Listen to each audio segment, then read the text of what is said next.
بسم اللہ الرحمن الرحیم۔ دوستو، اس ویڈیو میں ہم بات کریں گے کہ اگر آپ کو اس دنیا میں امیر ترین شخص بننا ہے اور ساتھ ساتھ آپ باعقل، با اخلاق اور غیرت مند، ساتھ ساتھ انٹیلیجنٹ بندہ بننا چاہتے ہیں تو آپ کو اس ویڈیو میں ہم جو ٹپس دیں گے، 2 ٹپس ہیں، اگر آپ ان پہ عمل کرتے ہیں تو آپ کی زندگی سنور جائیں گی۔ تو آگے جانے سے پہلے آپ سے یہ گزارش ہے کہ اگر یہ ویڈیو آپ کو پسند آ جائے تو پلیز اس ویڈیو کو لائک کر دیے گا اور ساتھ ساتھ اس 5 minutes with Zia YouTube channel کو پلیز سبسکرائب کر دیے گا تاکہ ہمارے نئے آنے والے ویڈیوز آپ کو بر وقت ملتے رہیں۔ امام احمد بن حنبل نہر پر وضو فرما رہے تھے۔ ان کا شاگرد بھی وضو کرنے آ پہنچا، لیکن فوراً ہی اٹھ کھڑا ہوا اور امام صاحب سے آگے جا کر بیٹھ گیا۔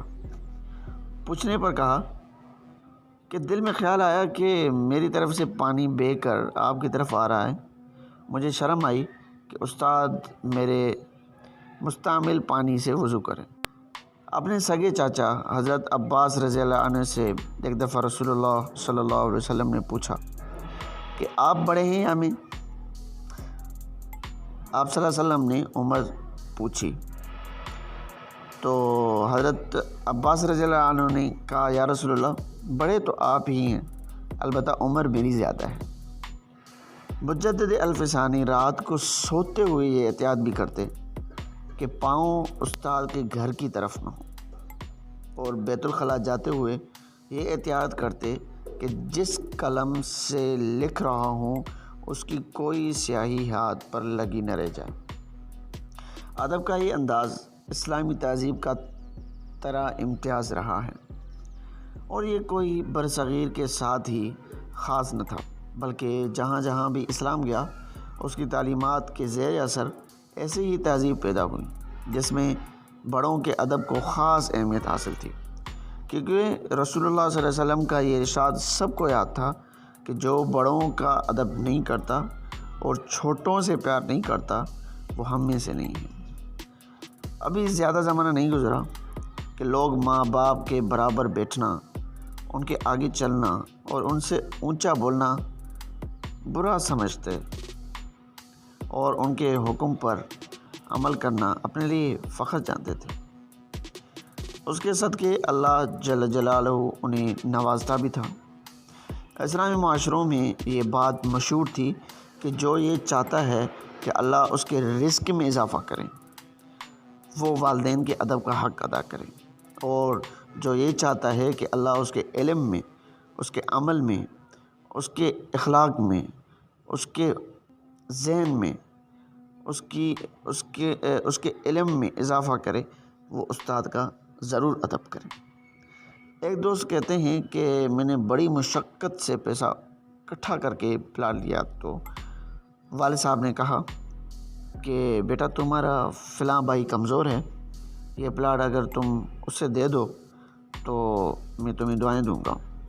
حالانکہ وہ بھائی والدین کا نافرمان تھا، والدین سے نفرت کرتا تھا، والدین کی ایک بات بھی نہیں مانتا تھا۔ اس دوست کا کہنا ہے کہ عقل نے تو بڑا سمجھایا کہ یہ غلط ہے یار، تجھے ایک ہی پلاٹ ہے، اگر وہی اپنے بھائی کو دے دیا تو تیرے پاس کیا بچے گا؟ یہ کام کرنا حماقت ہے، اپنے آپ کو پیچھے دھکیل دو گے۔ لیکن مگر میں نے عقل سے کہا کہ اقبال نے کہا ہے کہ اچھا ہے دل کے ساتھ رہے پاسبان عقل، لیکن کبھی کبھی اسے تنہا بھی چھوڑ دیں۔ چنانچہ عقل کو تنہا چھوڑا اور وہ پلاٹ بھائی کو دے دیا۔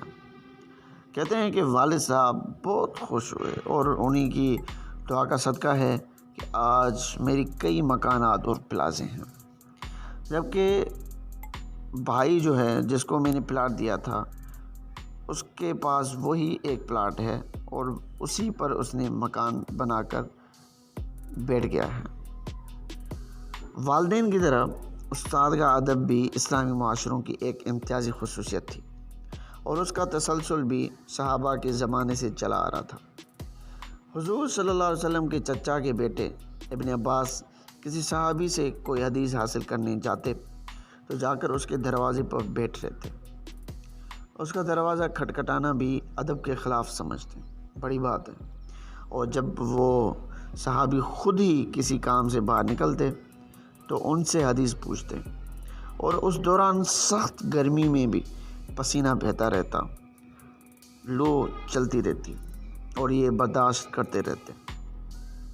وہ صحابی شرمندہ ہوتے اور کہتے کہ آپ تو رسول اللہ صلی اللہ علیہ وسلم کے چچا کے بیٹے ہیں، آپ نے مجھے بلایا یا بلا لیتے۔ تو یہ کہتے کہ میں شاگرد بن کے آیا ہوں، آپ کا یہ حق تھا کہ میں آپ کا ادب کروں اور اپنے کام کے لیے آپ کو تنگ نہ کروں۔ کتنی ہی مدت ہمارے نظام تعلیم میں یہ رواج رہا، بلکہ اسلامی مدارس میں آج بھی ہے۔ میں نے خود دیکھا بھی ہے کہ اگر ہر مضمون کے استاد کا ایک کمرہ ہوتا، وہ وہیں بیٹھتا اور شاگرد خود چل کر وہاں پڑھنے آتے، جبکہ اب شاگرد کلاسوں میں بیٹھے رہتے ہیں اور استاد سارا دن چل چل کر ان کے پاس جاتا ہے۔ مسلمان تہذیبوں میں یہ معاملہ صرف والدین اور استاد تک ہی محدود نہ تھا، بلکہ باقی رشتوں کے معاملے میں بھی ایسے ہی احتیاط کی جاتی تھی۔ وہاں چھوٹا چھوٹا تھا اور بڑا بڑا تھا۔ چھوٹا عمر بڑھنے کے ساتھ بڑا نہیں بن جاتا تھا، بلکہ چھوٹا ہی رہتا تھا۔ ابن عمر جا رہے تھے کہ ایک بدو کو دیکھا، سواری سے اترے، بڑے ادب سے پیش آئے اور اس کو بہت سا ہدیہ دیا۔